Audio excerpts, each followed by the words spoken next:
Você viu o que disse Edinho Silva, candidato à presidência nacional do PT? Depois da derrota do governo Lula na votação que revogou o aumento do IOF, Edinho afirmou que o episódio revela o colapso do presidencialismo no Brasil. Segundo ele, vivemos agora um parlamentarismo híbrido, em que o Congresso Nacional concentra o poder e o Executivo é cada vez mais enfraquecido.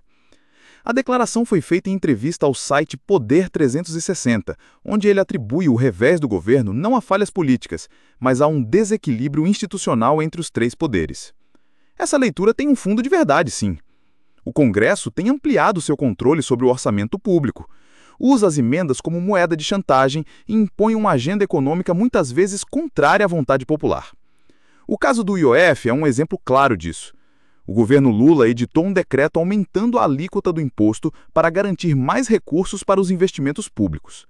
A resposta da Câmara dos Deputados?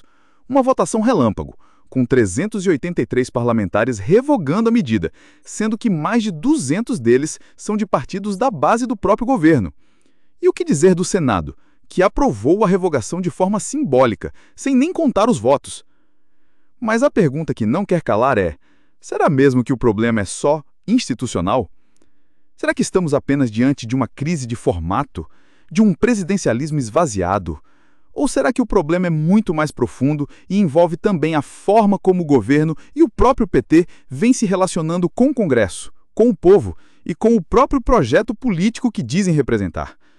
Porque quando Edinho Silva faz esse diagnóstico institucional, ele esquece de mencionar que essa crise é também fruto de escolhas políticas. O PT passou os últimos anos apostando em alianças amplas, costuras parlamentares e acordos com setores fisiológicos, tudo isso em nome da tal governabilidade. Mas o que se vê na prática é que esses acordos não geram lealdade, eles geram chantagem. E foi isso que vimos na votação do IOF. Parte da base aliada ignorando o governo, votando contra, e até figuras do próprio PT cometendo erros grotescos na hora de apertar o botão. Edinho, que agora quer presidir o maior partido de esquerda da América Latina, precisa ser cobrado. Porque não basta dizer que o presidencialismo ruiu, é preciso apresentar um projeto político de enfrentamento.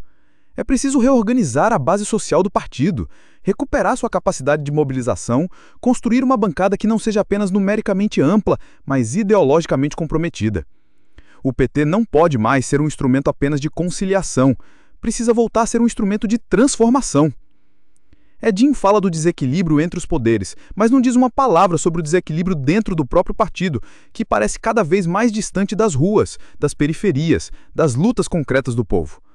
Não diz uma palavra sobre a necessidade urgente de enfrentar os interesses do capital financeiro, de taxar os super-ricos, de retomar o debate sobre reforma agrária, de enfrentar a mídia hegemônica. O que vemos é um diagnóstico técnico, vazio de enfrentamento real. O problema do Brasil hoje não é só a forma do sistema político. É o conteúdo, é o medo de romper, é a hesitação em assumir uma disputa de projeto. Porque é disso que se trata. Projeto.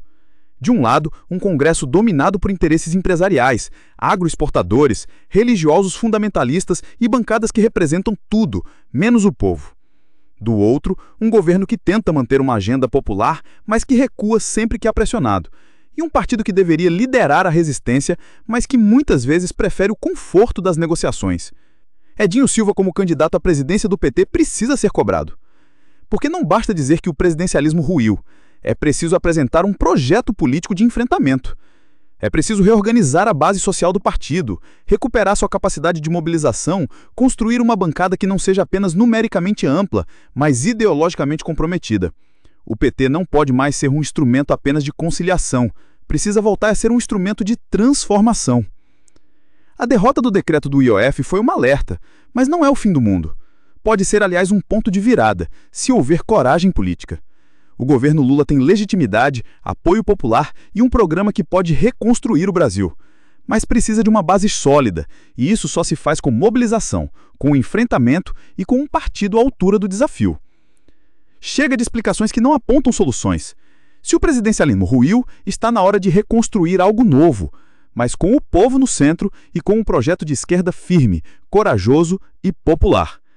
Se você também acha que o PT precisa mudar de postura, compartilhe esse vídeo, deixe sua opinião nos comentários e se inscreve no canal.